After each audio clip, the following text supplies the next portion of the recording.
So hi everyone. So this is me, Carolina Forss, and as Meret told, I'm from Finland, and I've been here in Ostschweiz now for a few months, part of TaDA residency. And before coming here, I knew a little about the region and its textile history, but I definitely wanted to know more, and it's the reason why I came and why I applied. And I arrived in Switzerland in 1st of September, so 2.5 months ago, and I was staying in Zurich for a few nights in the beginning, and I wanted to get working immediately, and decided that I visit this Museum für Gestaltung and then Swiss National Museums to get a sort of understanding of how heritage and tradition and the design history is presented in these museums. And this way of working I continued with throughout the residency. So when TaDA started, I got the possibility of seeing Saurar Museum and Textilmuseum St. Gallen, and after that also a private viewing of Textile Museum's archives. And then feeling very honored and lucky that I got to see both Filtex and Acris archives, which I will talk a little bit in a few slides forward. And then a really memorable experience to stay the night at Sittaverk Library. And all of this material that I gathered from these places, and by visiting their archives and exhibitions, I collected a sort of mood board, or this kind of a research wall in the studio that we had in Arbon, where we worked throughout the residency. And this mood board, or the wall of inspiration, changed according to the ideas and the thoughts that I had and have had. And in the process, even though I looked and researched into the Swiss design history, I didn't want to forget my own background and also try to implement this kind of Finnish fashion and textile design background. And here are just a few examples from the Filtex archive, where I got to spend almost a day just browsing their books.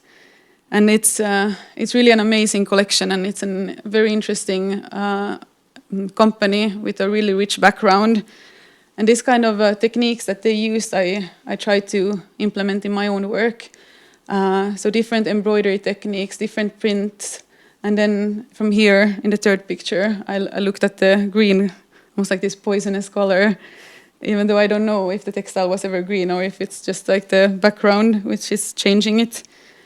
And the material, or the visual library, in a sense, that I've gathered it's really, I mean, I feel like it's so much material that there's work for at least a lifetime for a designer. But I really am very thankful for Filtex that I got the possibility to really solo go and browse. But TaDA is all about working with the local companies, and I think this is really the golden core about this residency and what makes it so special. And also one of the reasons I really wanted to apply for this, because I think this is where the real design work is at its best. So I got to collaborate with Lessar, which is an embroidery company, or they're an embroidery machine manufacturer, but do some small production as well. And then Textiltruckerei Arbon, which is like this amazing, I know many of you have been there, but it's like this tens of meters printing table where you can do a lot of amazing things. And then Empa, which was maybe a smaller collaboration. I got to use their laser cutter, but it was also very valuable meeting with them. And since sustainability is something that every young designer thinks about, and which is also a core of the residency,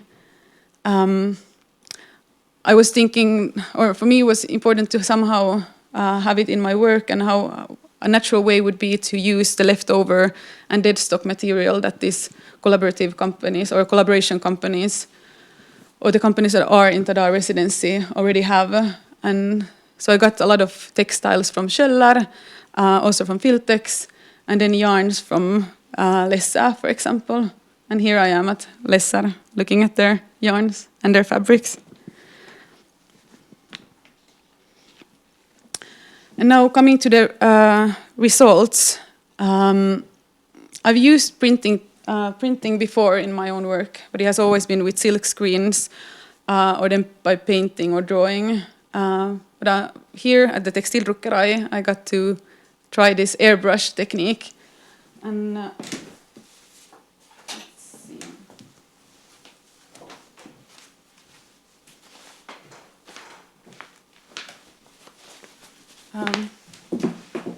They are in this paper, but you can open it up as well. It's just to keep it neat and tidy. And this airbrush technique, I don't know, those who doesn't know, it's like this small device that is used for printing the pigment on the fabric. And you can do it either just by paint, in a sense like coloring the fabric, which I did to this Martin's old silk tool. So it's like this really green. But I love the unevenness about airbrushing. Because my background was about these archive pieces, and I wanted somehow like a bit of a patina into this textile. So with this airbrush, in a sense, I got it. But you have to use a stencil if you want to make like this kind of motifs. So I hand carved from cardboard this kind of like floral-like, where some of my archive work from also Filtex, this Otto Aldar floral embroidery has been like a really major inspiration for me. And then with Empa, I used their, as I told you, or the laser cutter.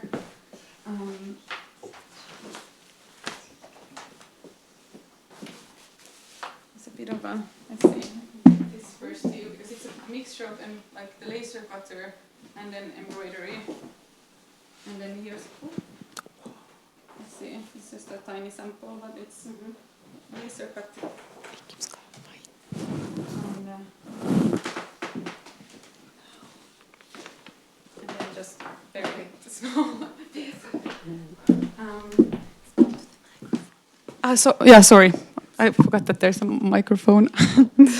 Okay, so these little green things are from Empa, even though it looks maybe a bit like a diffuse, strange piece of textile.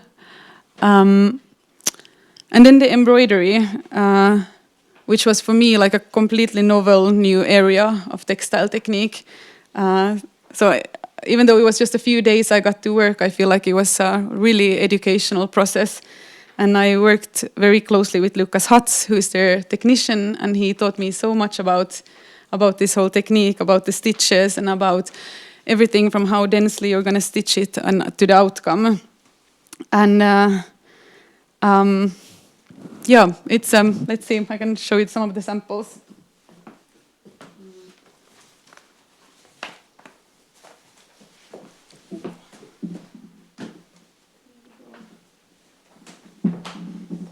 I don't know if I should, and this is a technique with like a schnürli yarn, which is like this a bit of a thicker yarn that makes this kind of it's a bit more three-dimensional. It's the thickest yarn that can be put into their machines. And then this was something that I found really fascinating, like this kind of all-over embroidery, which could be also knitted or woven. It's really like woven-like or knit-like.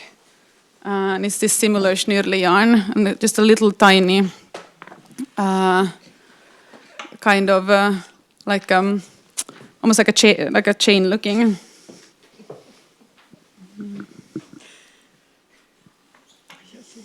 And yeah, here's from the Lessar company, or in the factory. You can see the embroidery machine in the background. And I think this was the first sample that I did, which is in the machine. And the technique, it's called boring, where the machine makes this kind of small holes and then stitches around it. Let's see. And then I'm gonna show these are two more embroidery samples. And to get to the results after 2.5, almost 3 months, it's a textile collection for fashion or for home. And I've managed to use multiple textile techniques, and I'm really happy about it. I feel like I got a very broad variety of different techniques that are, for me, new experiences. And all of these samples and swatches, I'm happy about the result, and it's going to be a really valuable add-on in my own personal portfolio. And what future will bring, who knows? But at least I will implement the fabrics in some products, and hopefully continue the development further on. Yeah. Thank you. Thank you, Carolina, so much. So there's time for a short Q&A. And if you would like to ask Carolina something, then please go on. I do have one question.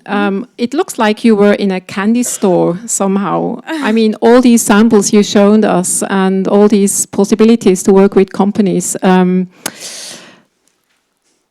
you ever be able to do another process with just one company? I'm sure.